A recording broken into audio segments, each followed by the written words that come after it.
The hills are alive with the sounds of music. Except we're in Colorado, so the 14ers are alive with the sounds of music.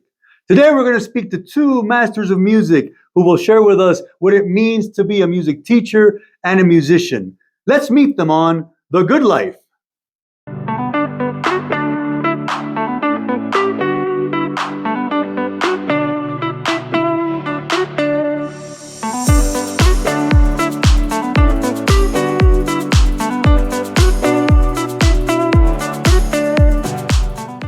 Welcome, friends, to another episode of The Good Life with Professor G. I'm Professor G, and this is The Good Life, like the sign says.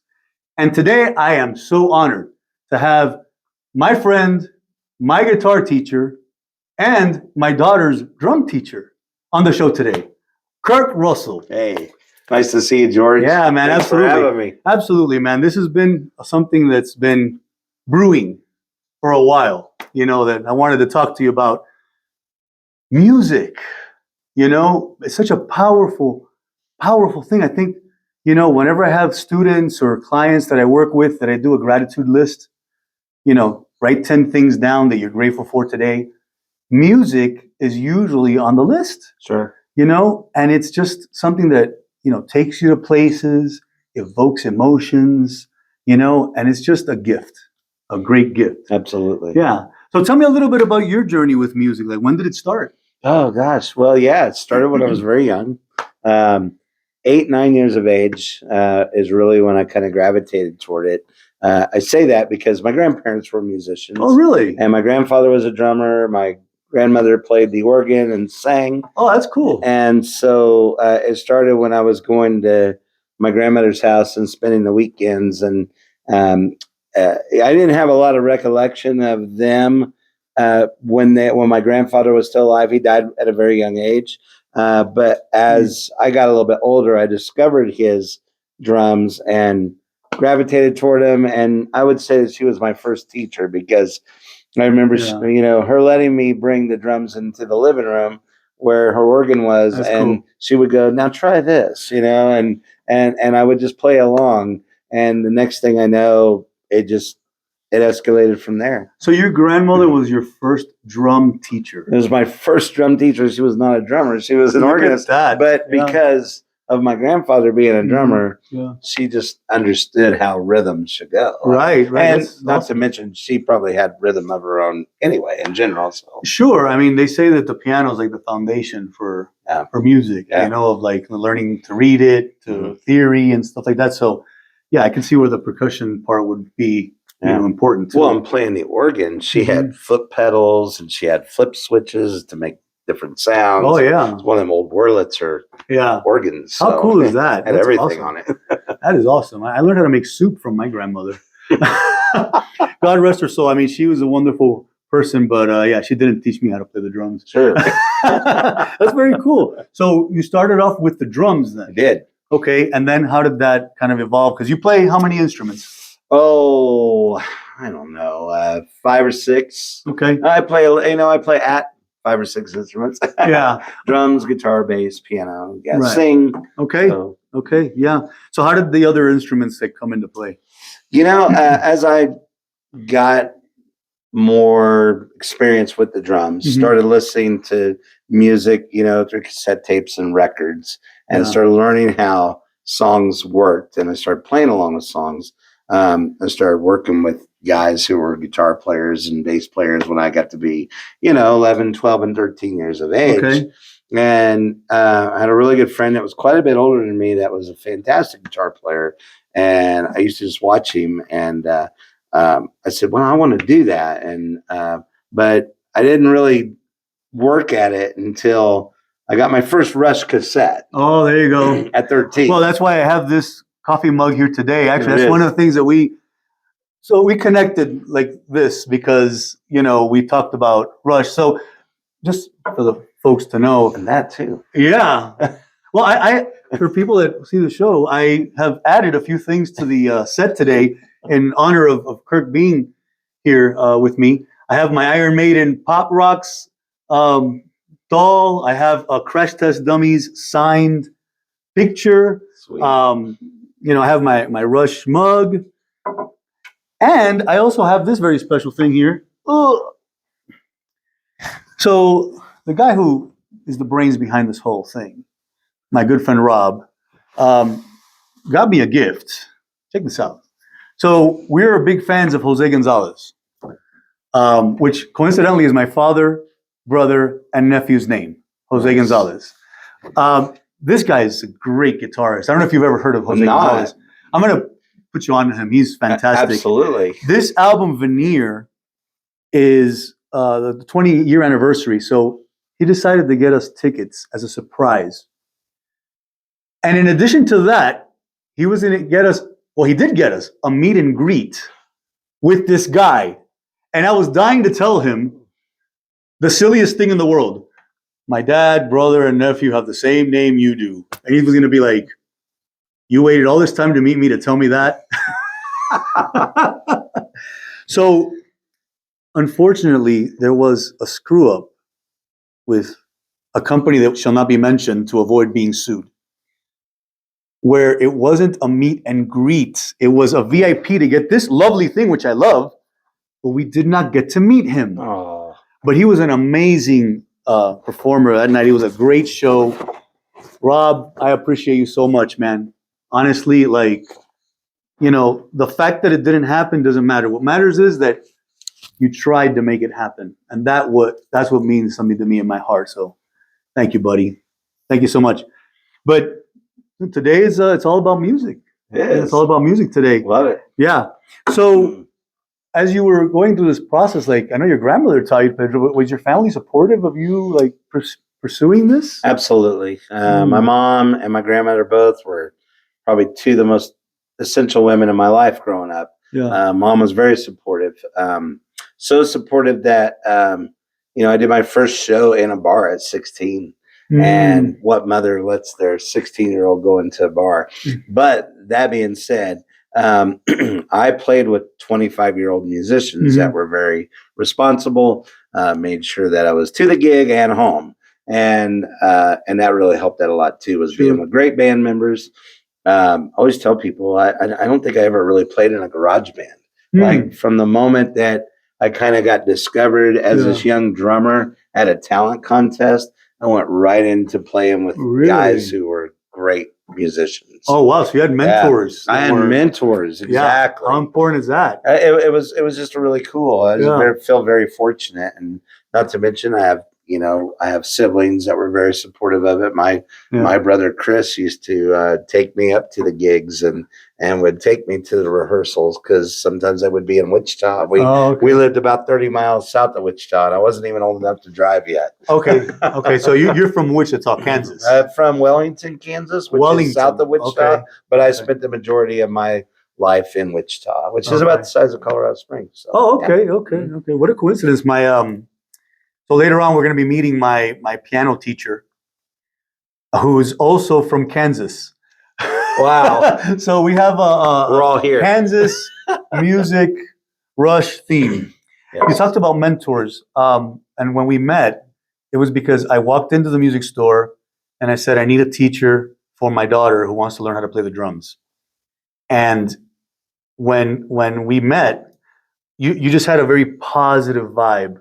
And you seemed so interested in, getting her to learn, and she loves you. She always asks about you and stuff like that. Melody's awesome. She can be, yes. She can also be a handful. But, I wanted someone like that who was sincerely interested in, the students' evolution and their, improvement, and when I met you, I was like, this is the guy. And then when she was like, I don't want to do the drums anymore, because she wanted to do singing and something else, I said, you still have some credits in there. I want to take some lessons with you, but I want to play the guitar, because I play a little guitar, I play a little bass. Later on, I have a little treat for everyone to see. So stay tuned till the end, and you'll see a wonderful performance in my living room.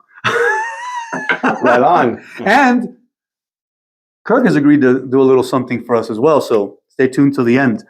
But you just give off this positive, welcoming, happy vibe. And that's what I wanted for Melody. So what does it mean to you? Because you are now doing, and we're going to get into that, you are now doing other things like music-wise, but you're also teaching. Mm-hmm. And you have, from what I understand, a bunch of students. I do. How is that working with the students? I love it. I mean, I feel very grateful. I started teaching about 6 years ago. It'll be 6 years this month, May, the 18th. Look at that. Look at that. Wow. And I had done some one-off teaching things just on the side before I, actually made it my job, if you will. But one thing that I have learned about being a teacher is that you're not just teaching people the gift of music, how to play an instrument, but you're also establishing a connection. And I really feel like in order to be a good teacher, you have to have a positive vibe, just like what you said. You have to connect with all walks of life. And not everybody is the same. Everybody's different. Sure. Ages are different. Personalities are different. Right. You got girls, you got boys, you got men, you got women. And it's just, it's a whole,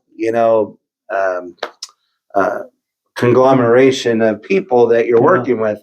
And that for me is very interesting that, you can work with that many people. I think I'm somewhere around 37 students now. Wow, that's remarkable. A couple of years ago, I was at 54.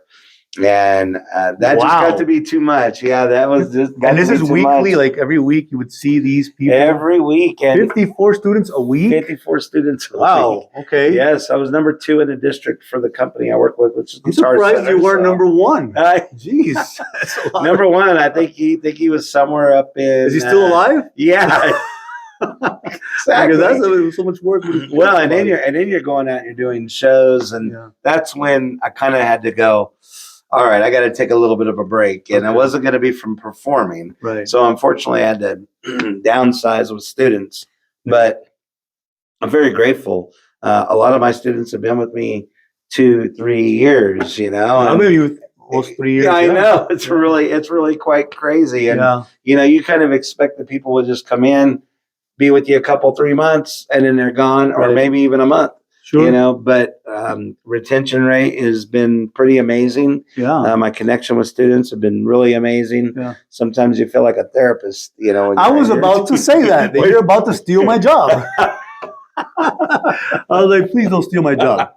Because, I don't play guitar as well as you do. So we couldn't switch here. I might be on a street corner with like a box, and sure, playing that's so great. Yeah. So, working with that many students, and that's exactly what I was thinking. It's like almost like a therapist. Like you have to build a connection, rapport, and trust, and they have to feel like they're comfortable in your presence, like you're not judgmental, like you're not like, oh well, you're not practicing, you screwed up, or whatever it is. That is so important. Yeah. I'm not the kind of teacher that you would find at a high school. And that's why I could never be a high school teacher.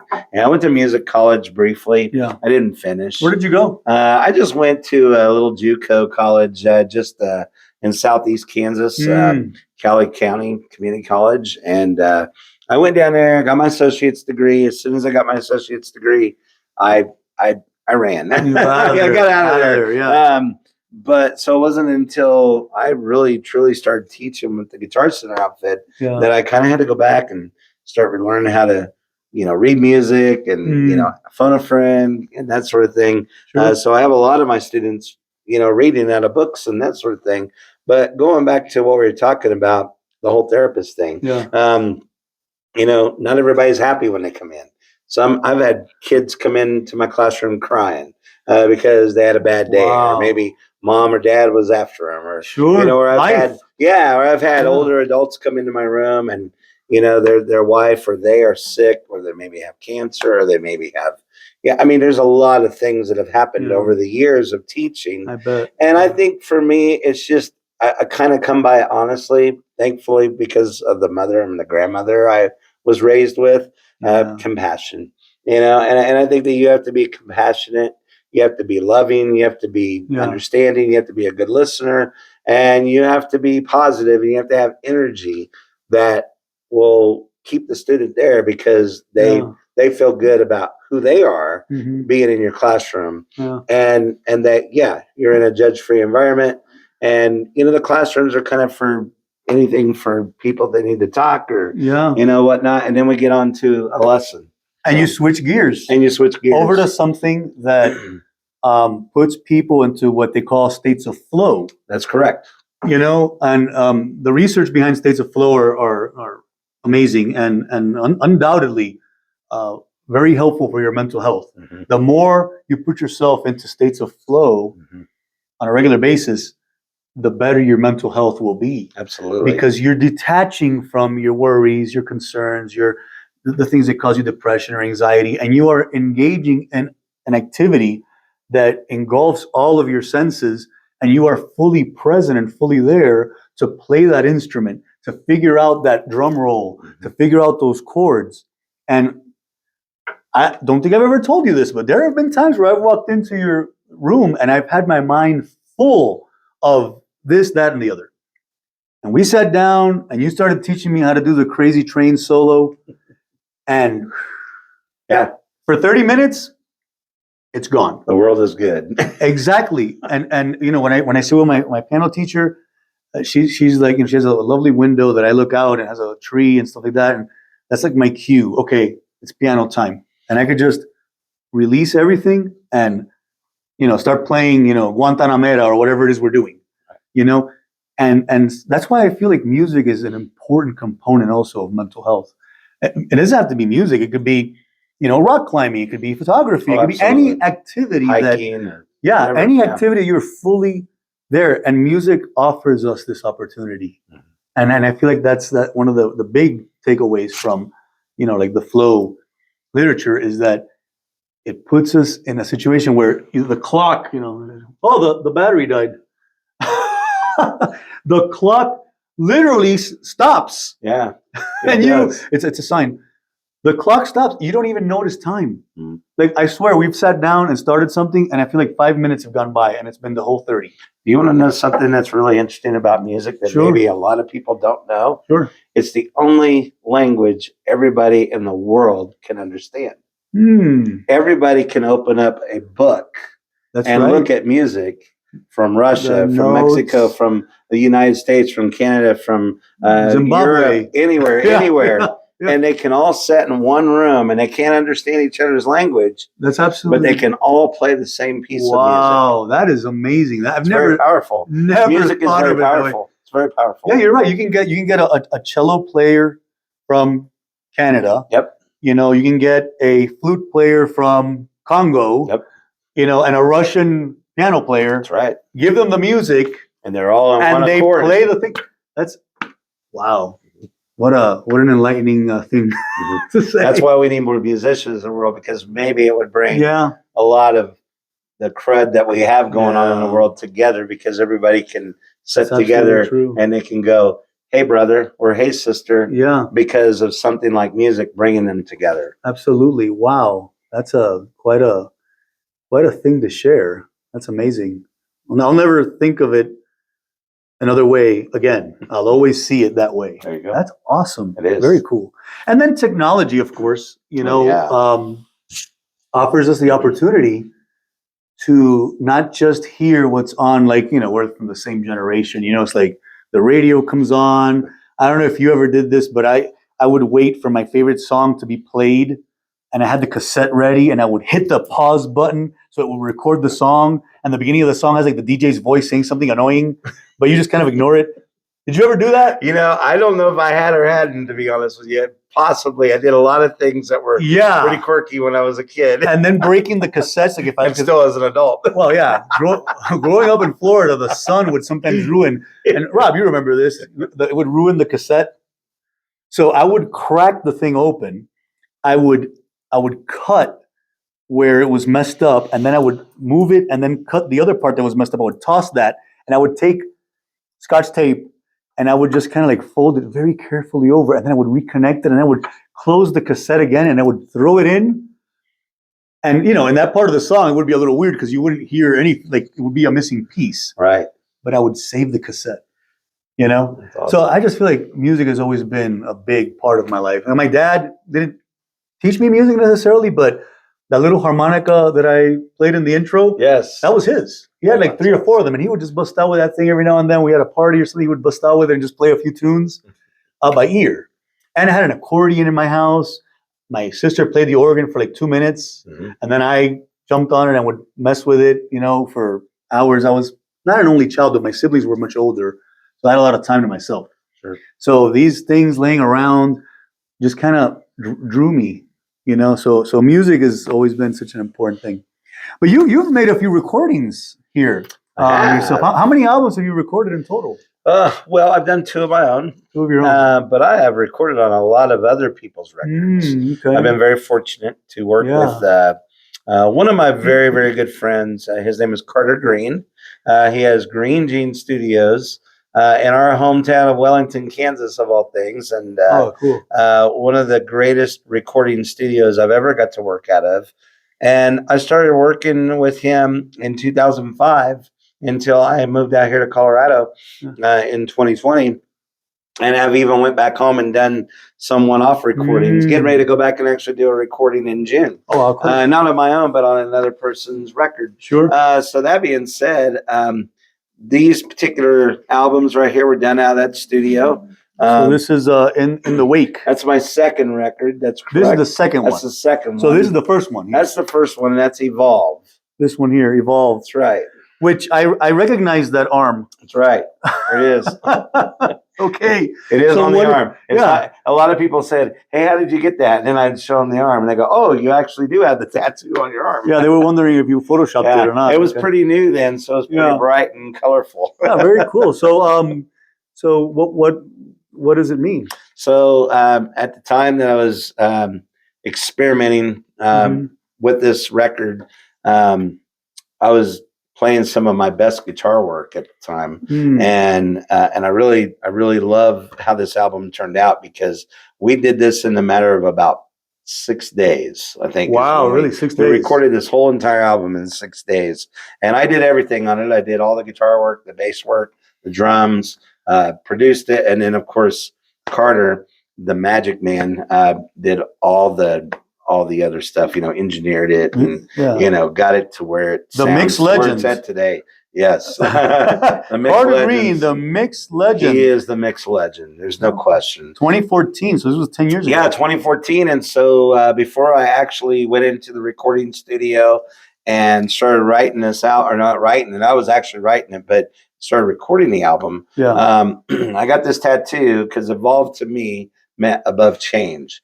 And that was, I was becoming my best, musician at that time. And so I was evolving in my craft. And even though I had been, a musician my whole life, that particular time was just a time where I was really getting very tuned in to the instrument and really kind of creating something that I had never done before. Right. And I was listening to a lot of instrumentalists, pretty much throughout my whole life. I mean, when you think about instrumentalists, you could think about like those earlier Rush albums, Jeff Beck, that sort of thing. And so I'd already heard instrumental music for what it was. And then I started discovering Joe Satriani and Steve Vai and Andy Timmons. Surfing with the Alien. Yeah, Surfing with the Alien is fantastic. Yeah. Flying in a Blue Dream, Crystal Planet. Those were all just wonderful albums. And so at the time, I was really honing in on what those guys were doing. And of course, I couldn't play like them, but I made it my own and went for it. And this is what we got. Yeah, a lot of times I think that people get discouraged when they realize that they cannot do whatever it is, music or, fill in the blank, right? That they can't do it as well as Joe Satriani, Eddie Van Halen, all these guys. But they didn't start. Eddie Van Halen wasn't 6 years old playing like that. No, of course not. Joe Satriani wasn't in middle school playing, Of course not. So I feel like sometimes people get discouraged because they're not that good that quickly. You have to really work on your craft. Yeah, you have to be able to want to accept challenges. Yeah. And I've always been the kind of kid growing up that wanted to. I mean, I started playing drums to Rush, You know, Oh, and gosh. so one of my favorite drummers in the world was Neil Peart of Rush, Right. and Same then here. John Bonzo Bonham of Led Zeppelin, and Yeah. Carl Palmer from Emerson, Lake and Palmer, Yeah. and those were guys, and Phil Collins from Genesis. Oh, So, yeah, absolutely. I mean, I He's a listened great to drummer. those guys, and I Mhm. wanted to be like that. I wanted to play Yeah. like that, Mhm. you know, and so those guys inspired me. Yeah. Just like Joe and John Petrucci from Dream Theater and Oh, yeah. Steve Vai. Yeah. No, I can't play like them, but their music inspired me enough that I could do what I needed to do to put an album like this Right. together and be happy with Sure. it and go, wow, I did that. Yeah. You know, Absolutely. it was just really, Yeah. it was great. You know, when you Yeah. walk out of the studio with a record Yeah. at any point, Sure. no matter how it sounds, Yeah. Yeah. if you're happy with the product, it's all that matters. Yeah, well, I'll tell you what, I haven't heard this one. And you told me I could keep this copy. that's So for I you. will be listening to this. And I do have a CD player in my car. So I can listen to this, later I today. still have CD players. Yeah. I was just gonna say, I mean, these make great coasters, you know. Yeah. Well, don't do it to that one because I won't. need that one. Now, this one here, you did give to me about a year ago. Okay. And I did have it on my CD player for quite some time. And I was thinking to myself, like, were you opening for Extreme when you were doing this stuff? Wish. Or were you opening That'd be for great. like, one of the biggies? Because Nuno Betancourt? Yeah. yeah, he's pretty good too.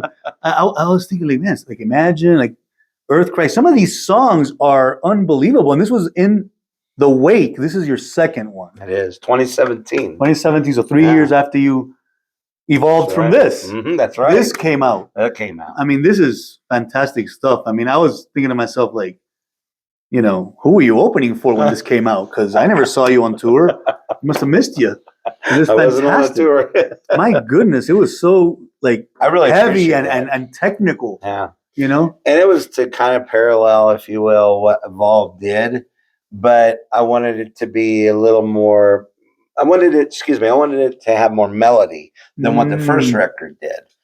But then what I had an idea was to work with other people on this record, and so within that 3 year span between Evolve and In the Wake, I had done some recording on some people's records, and those people came in to sing on this record with me. Okay. And one of the people that came in to sing on this record with me, he was a guy that I played in a band with too. And so anyway, so it's got a lot of things going on in it, and just love it. So it's half instrumental, half vocals. Yeah, it's just it turned out great. Well, it did. I mean, absolutely. I'll listen to this other one, and I'll let you know what my thoughts are about how they differ and stuff like that. Because this one was fantastic.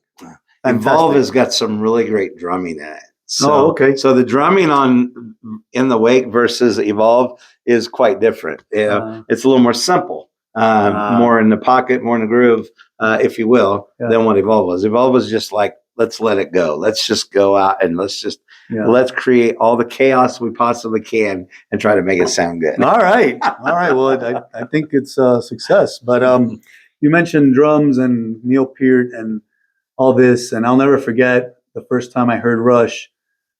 I was in 9th grade in high school, and my front door neighbor, Dennis, he was early 20s, so I was, probably half his age. And I'd come over, and he had a huge drum set in his room. It was like 80% of his room was his drum set, and then this tiny bed in the corner. And he goes, "Hey, man, you want to hear Fly By Night?" And I was like, "What's that?" And he goes, "I'll lend it to you." So he lends me the cassette. But he sits behind the drums and he plays it from beginning to end. And I was blown away. I was like, wow, like this guy that I say hi to and every now and then gives me a few bucks to go buy a strawberry shake at Burger King and bring him one. Yeah. Like he'd pay for both and I'd just be the delivery. So I was the first like Uber Eats in the neighborhood. That's great. And he sits behind the drums and he like, dun, dun, dun, dun, dun, and I'm like, whoa, I can see why it is that you have a tiny bed over there and this giant drum set in here. Like I'd be doing this all day and that got me so interested in music. And I went, got the cassette, listened to it for weeks, like 3 months, and Yeah. finally gave it back to him. And he was like, "Well, I was wondering if you were going to give it back." And I was like, "Oh." So then I started getting into that, but Rush has been a big part of my life. Like Neil Peart, his books. I have a few of his books that he wrote. He was a very deep thinker. Yeah. And a very genuine person, Very genuine. interesting person. So when we lost him, 4 years ago now? Yeah. What did you feel? Well, I cried. I really did. I was like, "You're not alone." I was at first. I was shocked. I was like, Yeah, this isn't nobody really, knew that he this was isn't sick. real. Yeah, Nobody knew he was sick. No, the band I think probably did a really good job of keeping And his their family. personal, Yeah. versus their their job, which I think that's a lot of admiration right there. Sure. I don't think the public Respecting I don't think the individual. public needs to know all about your your public life unless you choose to share it. And I understand he was very disabled towards the end, where he couldn't even really communicate well. Yeah, it was brain cancer. Brain cancer. Yeah. I mean, I definitely cried. Yeah. I remember my wife and the kids were at the dentist, and I had to go pick them up when they called, and I found out, and I showed up teary-eyed. Mm-hmm. And my wife was like, "What's wrong?" And I said, "Neil Peart died." And she's like, "The guy from Rush?" And I'm like, "Yeah." And she goes, "Oh, I'm so sorry." As if though a family member. Yeah. That's how I felt. Yeah. I mean, that was for you too. That was my hero growing up. Like I listened to every Rush album from the time I discovered them at the age of 12, 13 years old. They're 13 years old. Up until now. And I still listen to their stuff. Oh, yeah. And I think that there's always, for musicians, I think I can speak for every musician, there's always those one or two bands that really stand out to you and make you who you are as a musician. That's right. And then everybody else is just kind of like on the outskirts of that core of the musicians that you grew up wanting to be like or sound like or play like or whatever. And they were just those guys for me. I just, I just like yourself. From the time I dove into Caress of Steel, which is the very first time I ever picked up a guitar and started playing Bastille Day. Wow. That was the very first song I taught myself to play. Very cool. It was all over from that point. Yeah. And don't get me wrong, I love all styles of music, all genres, I loved Van Halen. I loved, all these great guitarists back in those days, but for whatever reason, their songs just meant something to me. Yeah. I see that. Yeah, I agree. It was my first major concert, Hold Your Fire. Oh. Yeah. And it was them and Mr. Mister. Oh, yeah. Which was in the 80s, and they're a great band too. Yeah. So that was a fantastic show to see. So from listening to them for the first time to seeing them in concert like less than a year later was like, for a young man, like especially Hold Your Fire tour. You know what I mean? That was an incredible tour. At the old Miami Sportatorium, which has been destroyed. 88? 89, I think it was. Somewhere around there. That place has been destroyed since they built something new there. And, but the memories there are unbelievable. It's great. But, so at some point you shared with me that you took a turn. You were like, you know what? I was doing this job. Not happy, not fulfilled. I'm going to do this instead. Tell me about that. I'll just kind of share how I came to Colorado in general. I had worked in aviation for a lot of years. A lot of people didn't even know it. They only thought of me as being a musician. But I didn't myself. Working in aircraft or working at a regular job, whether it be a convenience store, that's not something I want to share with people. I want to share my passion with people, like on Facebook and social media. Sure. But I worked for a lot of different companies, Cessna. I worked the last job that I actually, my last job, if you will, did direct work for Boeing and Vought and, and all these places. And I actually lived in a couple different states for a short time outside of this. I went to Bell Helicopter and worked for them down in Amarillo, Texas for a short. Went out to Lockheed Martin in Georgia 2011 and worked for them for a short. And so I kind of been all over the place and, been through layoffs and the whole thing. And, in 2019, I went through a divorce. And then 2020 comes around, that first wave of COVID hits.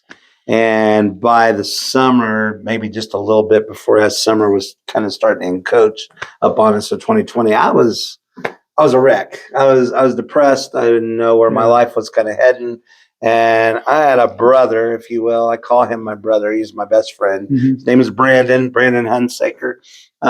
He lived here in Colorado, and my ex-wife and I used to come out here to Colorado and take trips, and we would stay with him. And he's like, you should come to Colorado, just see what happens. Yeah. And in July of 2020, I took a solo trip, my first solo trip to Colorado after my divorce. And I came out here and I went to Mueller State Park, and I had my guitar with me, and everything had changed at that moment that I want to be in Colorado. And I felt like it was a good move for me to get out of Wichita. There was a lot of things going on during that time, and I was just ready to get away. And so I came out here, and I definitely found new life. Now I'm a full-time teacher. I'm a full-time musician. I wasn't doing any of that stuff when I was back home. I was only a part-time teacher. I was a part-time musician. And so really, truly, to come out here and think that it would be possible for a 50-year-old guy to come out here at the time, 49 years of age when I moved out here. I'm 53 now. A lot of people probably didn't think it would be possible for me either. In fact, I had friends making bets. He'll be back in 3 months. He'll be back in 4 months. Wow. And I'm not going to lie. There were times where I wanted to look through that rearview mirror and go, I want to go back home, because that was always the life I knew. Yeah. And this was all so new for me. Right. I didn't know anybody here. I didn't know anybody. I knew one guy. That was it. One guy. And then the next thing I know, spring of 2021 came around, and all these doors just started opening up, and I started meeting people. I started gaining a lot of students. I started meeting families. That's when we met. Actually. Is that right? Was it 2021? July. Okay. July of 20. Yeah. Wow. We're getting old, George. Who isn't? Time passes us by. It does. So for my mental health and for my well-being, it was absolutely the thing that needed to happen for me. And I haven't looked back. I kept, I always tell people, because a lot of people ask me, how do you do it? It's a drive. It's when you have passion, you have a drive, you have energy, use it for the better and not for the negative. Take yourself and just go, everything is possible. I can do this. And I only knew one person, and that was it. And I just started going and knocking on doors. Once I got in town, I went to every club. I went to every brewery. I went to every, event, whatever it might have been. And I got no. And at that time, I have to be honest with you, Colorado was slow to open back up. And I came out here during COVID and winter. Wow. Yeah. And it was really rough. And so I was driving to the mountains Siberia. a lot. Yeah, I was exactly. I mean, encountered my first blizzard I ever been in, maybe since I was a kid. I can kind of remember, Kansas getting some pretty violent, snowstorms when I was young. But as an adult, not too many, maybe some ice storms. But here it was a complete whiteout. And I thought, do I really want to live here? Do I want to? And then I just started making trips to the mountains, and I started really clearing my head and started thinking about what was important and essential for my life. Yeah. And I made it happen. And now I've met a lot of incredible people, and I have all the connections that have taken and believed in me and given me opportunity after opportunity after opportunity. Yeah. And I've been grateful for those people. Yes. Awesome. And really, truly, that's what we're here for. That's what we're here on earth for, is we're to have connections. We're to have people in our lives. We're not to be introverts, in my opinion. Yeah. I'm very much an extrovert. Yeah. And there's a reason for that, because I love the power in connections. I love the power and the freedom in being able to communicate and work with people. And there you go. Well, you knew one person here, but you knew another person as well. Yourself. I knew myself. And you knew what yourself wanted. Yes. And all these people that were betting on how long it would be before you scooted back. You made a bet too. I did. On yourself. I did. It sounds to me like you were all in, and you are all in on yourself and the thing that brings purpose and meaning to your life, which I think, as a therapist, is something that a lot of people that suffer from anxiety, from depression, they don't have. They don't have purpose and meaning. They go to a place that gives them money to take that money and then give it to someone else. And that process is very mechanical and there's no heart in it, you know? And you know, I'm not saying, you know, everybody quit your jobs and become a musician. That's not what I'm saying. Don't do that. No, what I'm saying is, you know, find what brings purpose and meaning to your life, you know, and be all in on yourself with that. Absolutely. And there's people working wonderfully, you know, at a bank, and they play a band in the evenings, or they do what their passion is on the side. It doesn't have to become their full-time job. No, it doesn't. But you decided that it was going to. Yeah. And you were all in. Yep.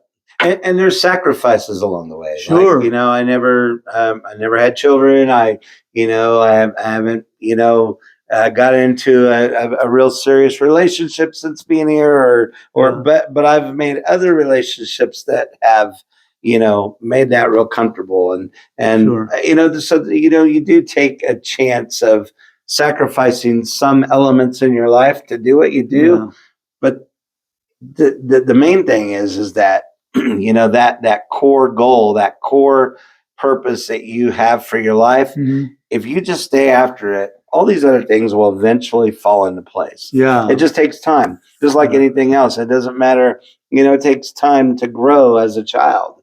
And even as an adult going somewhere new and trying new things, it takes time to grow into the person that you want to be and continue to be as you're doing that. Absolutely. Even at the ripe age of 53. 53. Oh, boy.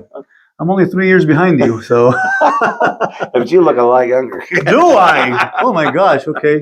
Well, I don't know what mirror. Rob, do I get brownie points for that one? I don't know. I'm looking into a mirror that might be broken then.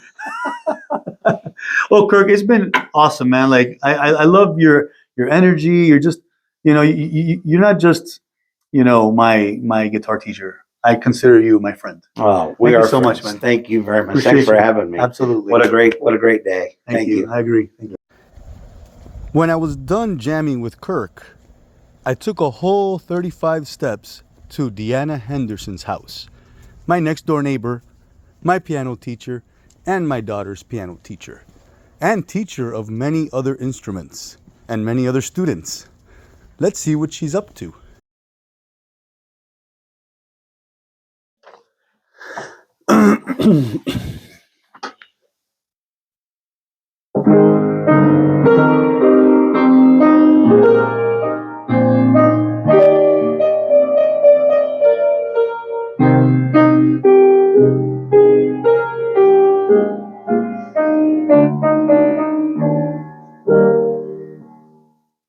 Yeah, beautiful.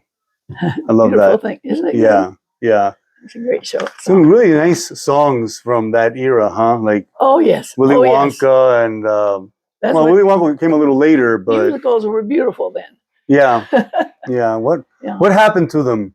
I Well, there's some know. good ones today too. There, but yeah, but they were there was a beautiful time. yeah, yeah. So when did you start with music? Oh, as soon as my folks got a piano, I started diddling around with it. And How then old were you? Oh, I was when I was really young, like about 6 years old. But then I started lessons later during the summers. Okay. And Where at? I had a teacher there in Wettenbach, Kansas. It was a town of 400 people. Oh, wow. Big city. Big city. Yeah. And then after I went to college, I took 9 months of piano, and that's all I've had. 9 months And of then piano. I've done a lot myself. I teach myself.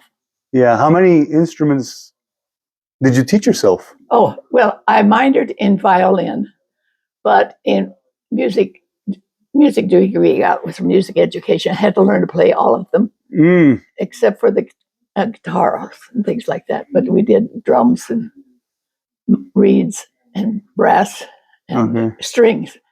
But mainly I like strings. Yeah, yeah. That's really cool. And you've been teaching also for how long? Teaching something or other all my life. Yeah. I was thinking about the other day. I was 6 when I helped my 4-year-old sister to read, because I'd been reading since I was 4. I taught myself. Yeah. And then I helped her with it when she was 4. And then I got to school. I helped the first and second grade teacher. There were classes together. I helped her teach the first graders. I would go over and work with them because I got my work done too fast. I was sort of like you. Oh, really? Moved too fast. A fast learner. Yeah. Too fast. Yeah. Sometimes too fast. Yeah. You got to hit the brakes, like you always tell me. Yeah. So slow down. If there's one thing I've heard in this room, it's been slow down. Slow down. And, I noticed that when I slow down, I can do more. Oh, yes. Instead of like rush, do more by rushing. It's do more by slowing down. Right. And my teachers helped me with that all the way through school. When I had leads in the operettas and things, they say, slow down. So you're just repeating what was said to you. Yeah. No wonder we get along so well. Yeah. Well, because I understand you. Yeah. I know where you are. And melody too. Yeah. And, then it's a different thing when I work with a slow student. Then I have to slow down and be patient. Oh, yeah. So they try you in that way. And with you, I have to slow you down and give you some patience. Yeah.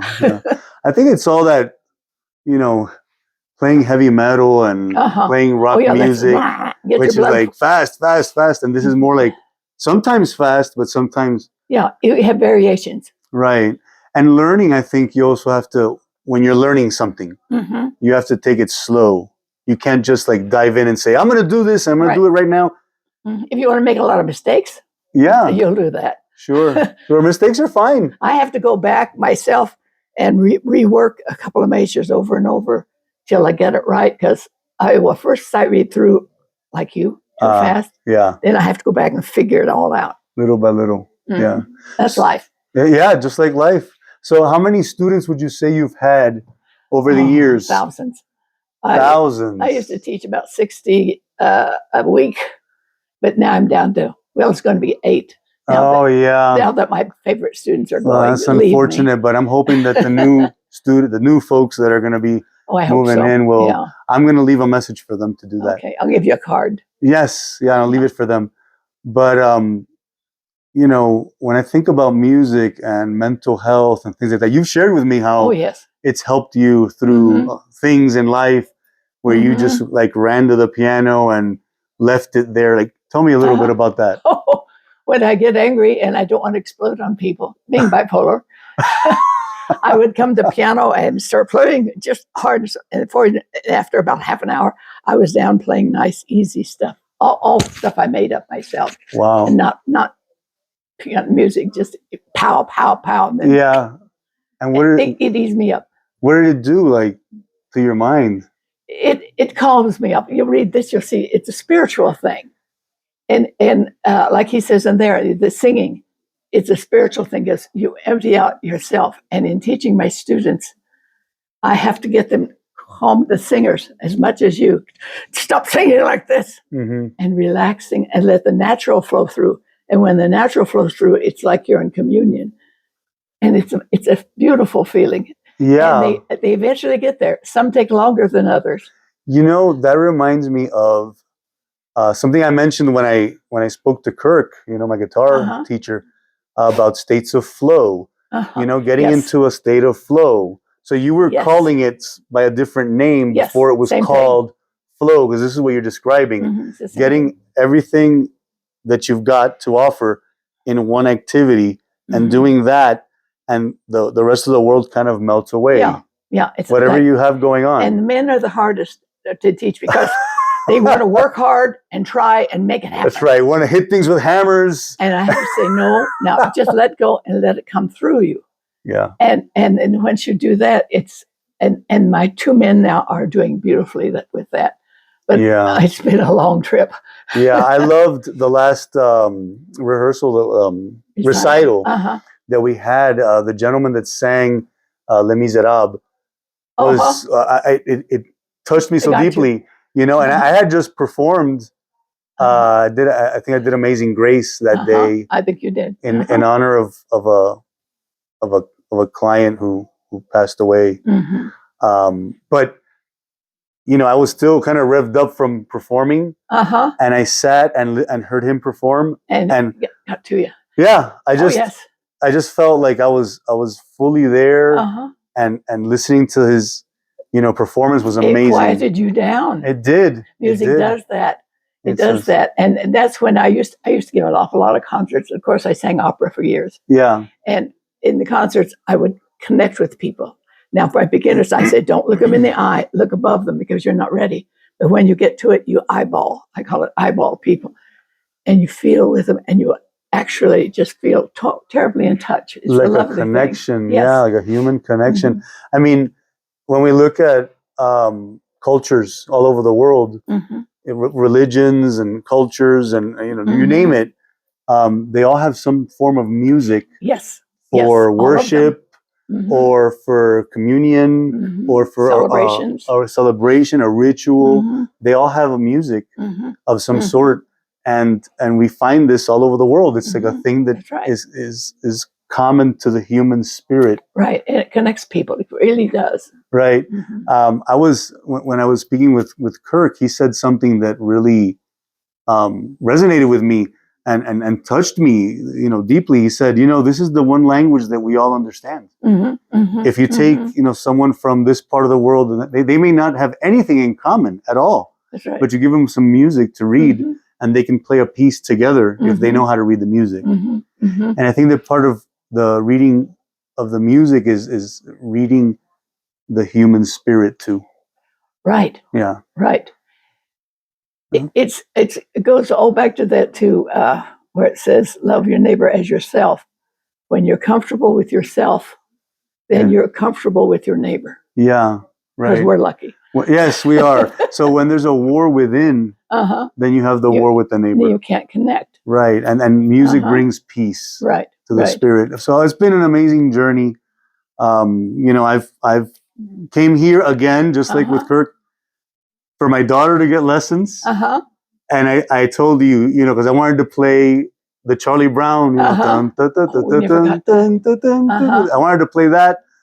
And I told you, I got the music, but the sheet music. Well, now you can read it. Well, yeah, but my left hand still does not want to cooperate. So I have to be, gentle with myself and say, all right, so you can't do it right now, but if you keep practicing, you're going to be able to do it. Now, and I've also explained to you about the male brain, haven't I? Yes. Okay. Yes. So you separate the hands for a while, and you work that left hand till you understand it.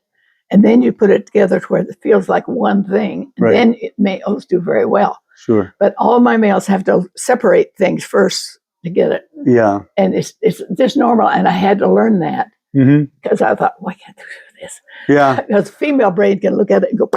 Well, I come in here and I see Melody sometimes playing, and I see how her left hand just kind of does things. And I'm like, she's 9 years old, but she's female. Yeah. You know? I teach them differently. It's unbelievable, the differences that exist. Yeah. So in closing, like, what would you say what music has meant to you in your life? Music is my life. They want to put me away in a home. I'm 87. But I can't take my piano and all of my animals with me. They won't take the piano? They won't take the piano and the animals. Forget it. I can't teach in a home.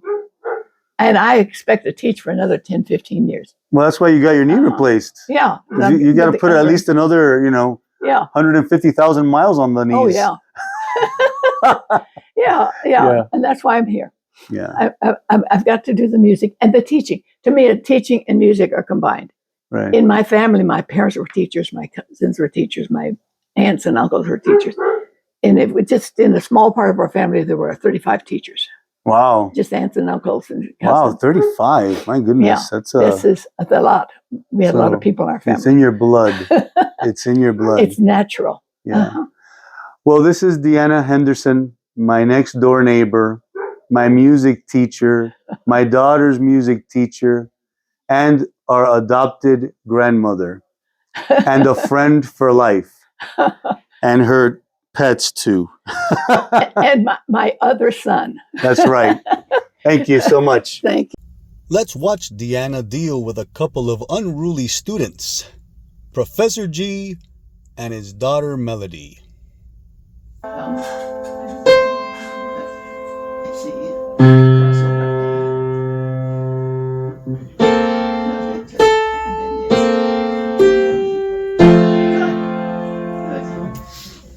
All right. Very good. Okay. Yeah. Wow, that's a lot. It is. But I you're mean- doing good. You're doing No, I really mean, good. I'm- It's forcing you to read. You still It is wander forcing me to off and- read. And you're trying to play it by ear, and you mess up every time you do that. So you wait till you get good at reading, and then you combine them more.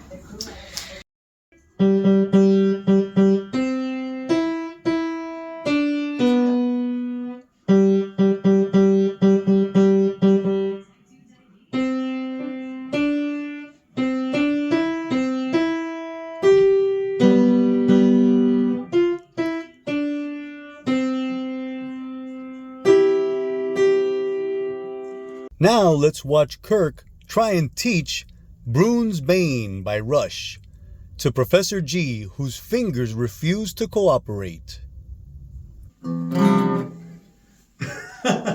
Okay. I forgot how it goes. Okay, pinky and ring are on the. Hold on a second. Let me show you this. Okay, pinky and ring right here. Mm-hmm. And there? then you're going to be on the G. Here? So pinky and ring is going to be on the D and the E of the third fret. Here? Yep, there you go. Now you're going to be up to the E. There you go. You recording, Rob? Yeah.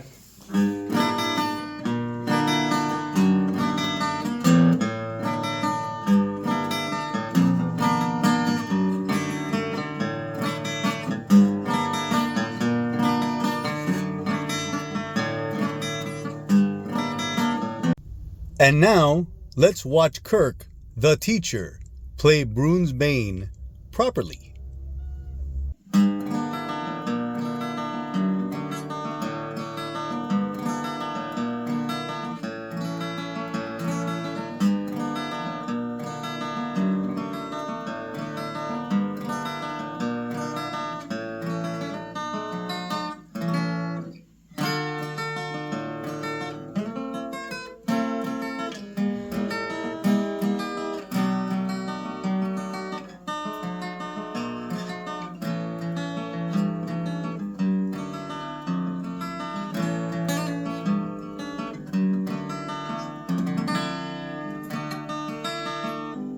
And finally, as promised, from the living room in my home, Melody playing her first song, Who's Going Out?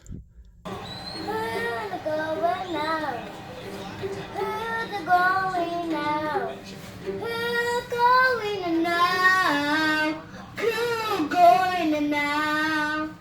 So a day and a hoot it again and a honey. So and a hoot it again and a hot and a day and stormy. Hit it again and hoot it today. Who's going out? Who's going out? Who's going out? If today's video brought something good to your life, please like and subscribe, and share it with your family and friends. In addition, if you'd like individual counseling, I'm available in the state of Florida and in the state of Colorado, and my contact information is in the description below. Till next time, go ahead and have yourself a good life.